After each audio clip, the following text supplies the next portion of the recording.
একটা গ্রামে কুসুমলতা নামের একজন বিধবা বুড়ি মহিলা থাকতেন। কুসুমলতার একটাই পুত্র ছিল, যে কিছু বছর আগেই শহরে গিয়ে বসবাস করছিল। কুসুমলতা গ্রামে লিট্টি চোখা বিক্রি করে নিজের পেট পালন করত। একদিন কুসুমলতা ঠেলাতে লিট্টি চোখা বিক্রি করছিল। তক্ষুনি তার গ্রামের একজন ব্যক্তি প্রেমপাল ওখানে চলে আসেন। কেমন আছো ঠাকুমা? ঈশ্বরের কৃপা বাবু। আজকাল দেখছি তোমার এই লিট্টি চোখা খুব কম বিক্রি হচ্ছে। আগের থেকে কম নিশ্চয়ই বিক্রি হচ্ছে, কিন্তু আমার এতটা বিক্রি হয়ে যায় যে আমার বাড়ির উনুন জ্বলে যায়। এখন তোমার বাড়িতে তুমি ছাড়া আর তো কেউ থাকেও না। একজন পুত্র ছিল, সেও তোমাকে ছেড়ে দিয়ে শহরে বসবাস করছে। আর এই বয়সে তুমি আর কত খাবে বলো? এখানে কোনো কাজে এসেছিলেন প্রেমপাল? দেখো ঠাকুমা, তোমার লিট্টি চোখা খুব একটা ভালো লাগে না আমার। ওর মধ্যে স্বাদ নামের কোনো জিনিসই নেই। এটা তো নিজের নিজের মনের ব্যাপার হয়। কারোর কারোর আমার হাতের বানানো লিট্টি চোখা খুবই পছন্দ হয়। ঠাকুমা, আমি তোমাকে এটা বলার জন্য এসেছি যে কালকে তোমারই পাশে আরও একজন ঠেলাগাড়ি লাগাবে। আমি তোমার কথার মানে বুঝতে পারলাম না প্রেমপাল। শহর থেকে আমার ভাইজি আরজু খুব ভালো লিট্টি চোখার রেসিপি শিখে এসেছি। কাল থেকে ও আপনার সামনে ঠেলাগাড়ি নিয়ে বসবে। আপনি ওকে দেখে যাতে চিৎকার না করেন, সেই জন্য আমি আগে থেকেই তোমাকে বলতে এলাম, বুঝেছো? আমি আবার ওকে দেখে কেন চিৎকার করব? ঈশ্বর সব কারোর কপালেরই দেয়। আমার কপালে যতটুকু লেখা থাকবে ততটা আমি নিশ্চয়ই পাবো। কুসুমলতার কথা শুনে প্রেমপাল হাসতে হাসতে ওখান থেকে চলে যান। প্রেমপাল নিজের বাড়ির দরজা পর্যন্ত পৌঁছিয়েছিল, তক্ষুনি দরজাতেই গ্রামের প্রধান ওখানে চলে আসে। আরে কি ব্যাপার প্রধান মশাই, এমন কি কাজ চলে এলো যে আপনি স্বয়ং আমার বাড়িতে চলে এসেছেন? তোমার আর কুসুমব্রতার কথাগুলো আমি অনেকক্ষণ ধরে শুনছিলাম।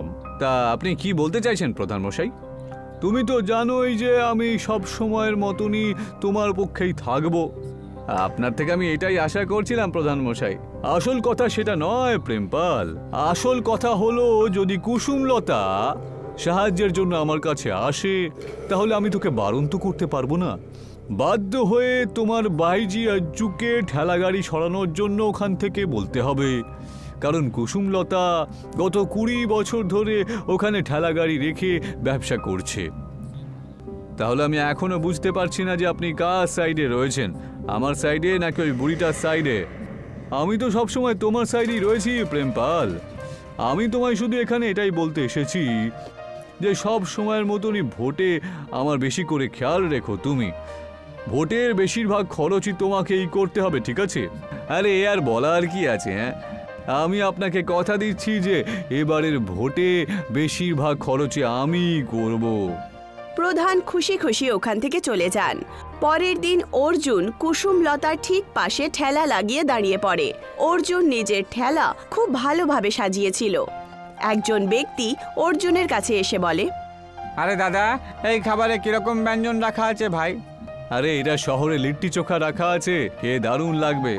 কিন্তু লিট্টি চোখা তো আমাদের গ্রামের কুসুমলতা দিদিও বানায়, তবে সেটা একটু আলাদা রকমের দেখতে হয়। এটা শহরের নতুন রেসিপির তৈরি করা লিট্টি চোখা।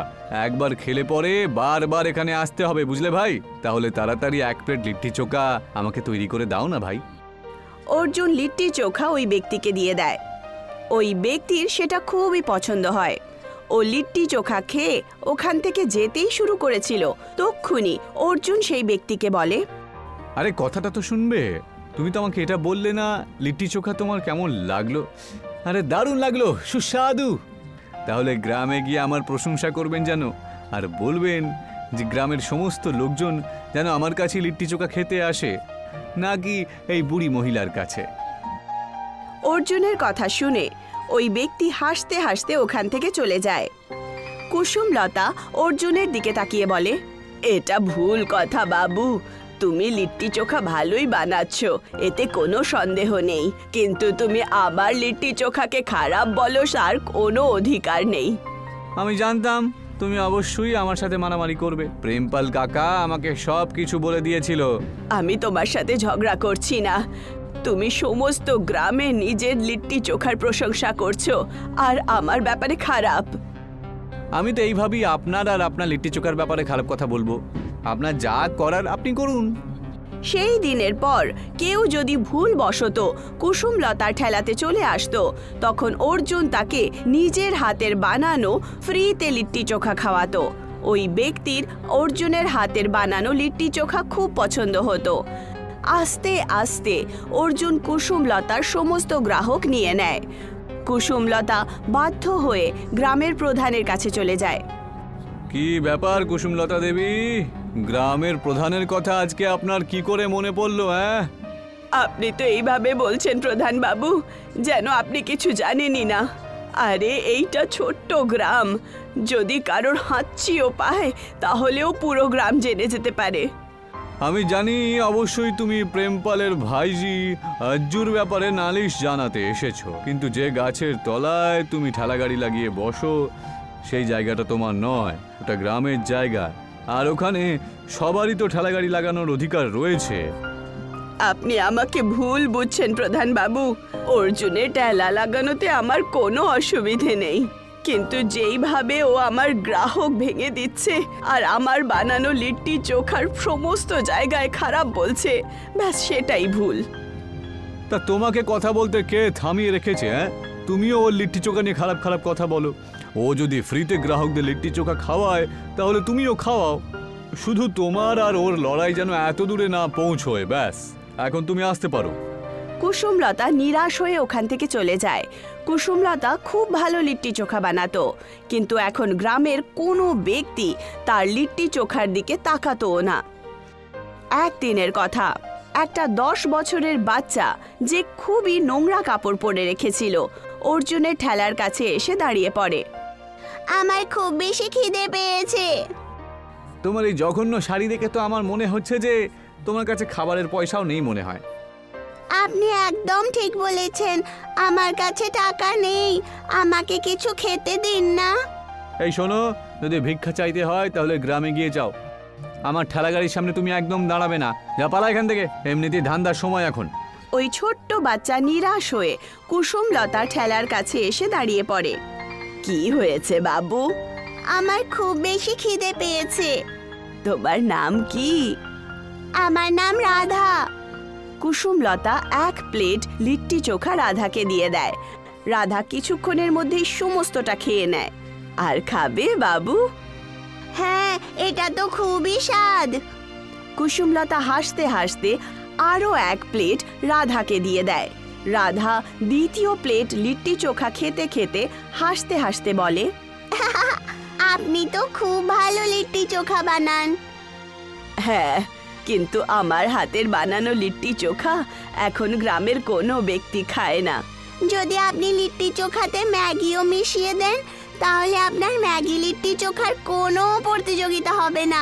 যে কেউ খাবে সে কোনোদিন স্বাদ ভুলতে পারবে না। আরে বাবু, আমি গ্রামের অশিক্ষিত লোক, আমাদের সময় তো লোকেরা ম্যাগি জানতো না।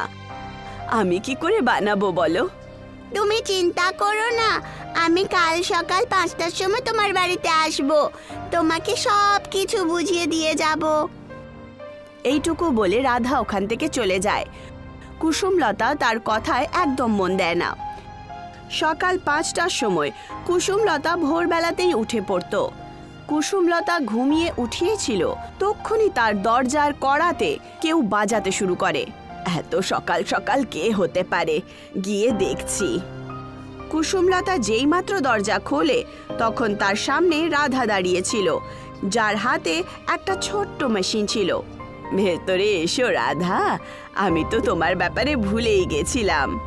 আমি জানতাম যে তুমি ভুলে যাবে, কিন্তু আমার মনে ছিল। এটা তোমার হাতে কি? এটা একটা মেশিন। এই মেশিনের ভেতরে নিজের হাতের বানানো আটা যেইমাত্র দেবে না, ওর ভেতর থেকে অনেকগুলো ম্যাগি বেরিয়ে আসবে। আর এই ম্যাগিটা তুমি লিট্টি চোখাতে মিশিয়ে দিও, তারপর দেখো সমস্ত গ্রাম ম্যাগি লিট্টি চোখার গন্ধে দৌড়ে চলে আসবে। কুসুমলতা সেরকমটাই করলো। সে নিজের হাতের বানানো আটা সেই মেশিনে দিয়ে দেয়। আর সেই মেশিন থেকে অনেকগুলো তৈরি হওয়া ম্যাগি বেরোতে শুরু করে। রাধা কুসুমকে ম্যাগি লিট্টি চোখা বানানোর প্রক্রিয়াও বলতে শুরু করে। কিছুক্ষণের মধ্যেই কুসুমলতা সব বুঝে যায়। এখন আমি যাচ্ছি, কিছুদিন পর আসবো, ততক্ষণ এই মেশিন তুমিই রেখে নাও। পরের দিন কুসুমলতা ম্যাগি লিট্টি চোখা ঠেলা লাগায়। আরে এ কি ঠাকুমা, মনে হচ্ছে তুমিও তোমার ওই লিট্টি চোখার মধ্যে ম্যাগি মিশিয়ে দিয়েছো। এটা তো নিশ্চয়ই বিষ হয়ে যাবে। এখন ওগুলো কে খাবে এখন? তক্ষুনি ওখান থেকে একজন ব্যক্তি যাচ্ছিল। সেই ব্যক্তি সঙ্গে সঙ্গে কুসুমলতার কাছে এসে বলে, আরে খুব ভালো গন্ধ বেরোচ্ছে বটে। এইটা কি ধরনের খাবারের গন্ধ? আমার হাতের বানানো ম্যাগি লিট্টি চোখার। অদ্ভুত ব্যাপার তো, যতদূর আমি জানি চোখার ম্যাগি আলাদা আলাদা খাবার বটে। এই ধরনের মিক্স খাবার তো আমি কখনো খাইনি বটে। তাড়াতাড়ি আমাকে 1 প্লেট দিন বটে। কুসুমলতা একটা প্লেটে ম্যাগি লিট্টি চোখা সেই ব্যক্তিকে বার করে দিয়ে দেয়। ওই ব্যক্তি কিছুক্ষণের মধ্যেই সব খেয়ে নেয়। আরে বাবা বাবা, দারুণ লাগলো আমার। ওই ব্যক্তি বলে ওঠে যে এটা এতটাই টেস্টি সে কখনো ভাবেইনি। এইটুকু বলে সেই ব্যক্তি ওখান থেকে চলে যায়। আর অর্জুন রাগের চোটে নিজের দাঁত পিষতে থাকে। কিছুদিনের মধ্যেই পুরো গ্রামে কুসুমলতার হাতের বানানো ম্যাগি লিট্টি চোখা প্রসিদ্ধ হতে শুরু করে।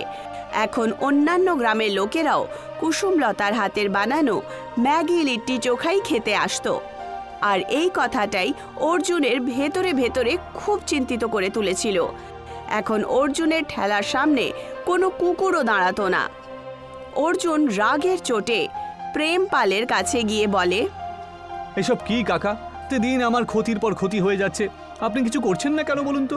এই তুমি চিন্তা করো না, আজকে বিকেলের মধ্যেই প্রধানের সাথে আমি এই ব্যাপারে কথা বলবো। ওকে বলবো আমি ভোটে অর্ধেক পয়সা খরচ করতে পারবো না। হ্যাঁ, যদি আমি অর্ধেক পয়সা খরচ করব তাহলে তার বদলে প্রধানকে আমার সঙ্গ দিতে হবে। প্রেমপাল বিকেলবেলা প্রধানের কাছে চলে যায়। আমার চোখের সামনে থেকে কোনো কিছুই গোপন নেই প্রেমপাল। কুসুমলতার তৈরি করা ম্যাগি লিট্টি চোখা তো দূর দূরান্ত অব্দি গ্রামে বিখ্যাত হয়ে গেছে। ওর সফলতা থেকে এখন আমারও হিংসে হচ্ছে বটে। ঠিক আছে, আমি অবশ্যই কিছু না কিছু একটা করব। পরের দিন প্রধান কুসুমলতার ঠেলার কাছে আসে আর বলে, কুসুমলতা দেবী, এই ঠেলা গাড়ি তোমাকে এখন অন্য কোথাও লাগাতে হবে। কিন্তু এরকমটা কেন? কারণ এই জায়গাটাকে প্রেমপাল কিনে ফেলেছে, যে এটা ওর সম্পত্তির মধ্যে চলে এসেছে, বুঝলে?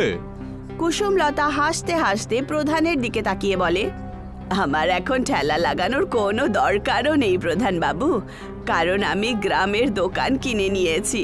এখন আমি দোকানে ম্যাগি লিট্টি চোখা বানিয়ে বিক্রি করব। কিছুদিন পরই কুসুমলতা গ্রামেই একটা বড় দোকান তৈরি করে ফেলে, আর সে নিজের বাড়িও অনেক বিশাল বানিয়ে নেয়। এক রাত কুসুমলতা বসে বসে রাধাকে মনে করছিল। তক্ষুনি তার দরজায় কেউ ধাক্কা মারতে শুরু করে। কুসুমলতা যেইমাত্র দরজা খোলে, সে দেখতে পায় রাধা খুব ভালো কাপড় চোপড় পরে একটা সুন্দর ব্যক্তির সাথে দাঁড়িয়ে আছে। আমি এখান থেকে যাচ্ছিলাম, ভাবলাম আপনার সাথে দেখা করে নিই। তোমার মেশিন আমার কাছেই রাখা আছে, তুমি কি নিজের সাথে নিয়ে যাবে না? আসলে সেটা একটা জাদুই ম্যাগি লিট্টি চোখা বানানোর মেশিন। আমি বুঝতে পারলাম না। আমরা এই পৃথিবীতে থাকি না, বরং তুমি বলতে পারো যে আমরা জাদুই দুনিয়াতে থাকি। আর উনি আমার বাবা। আমরা প্রায় সময় আপনার অপমান হতে দেখতাম, যেটা আমাদের একদম ভালো লাগছিল না। আমি আমার বাবার কথা অনুযায়ী এই মেশিন তোমাকে দিতে এসেছিলাম। এখন থেকে এই মেশিনটা তোমার। আমি তোমার সাথে দেখা করতে আবার আসবো। এইটুকু বলে রাধা নিজের বাবার সাথে উধাও হয়ে যায়। কুসুমলতা হাসতে হাসতে দরজা বন্ধ করে দেয়। কুসুমলতা আজও সেই জাদুই মেশিন দিয়ে জাদুই ম্যাগি লিট্টি চোখা বানায়।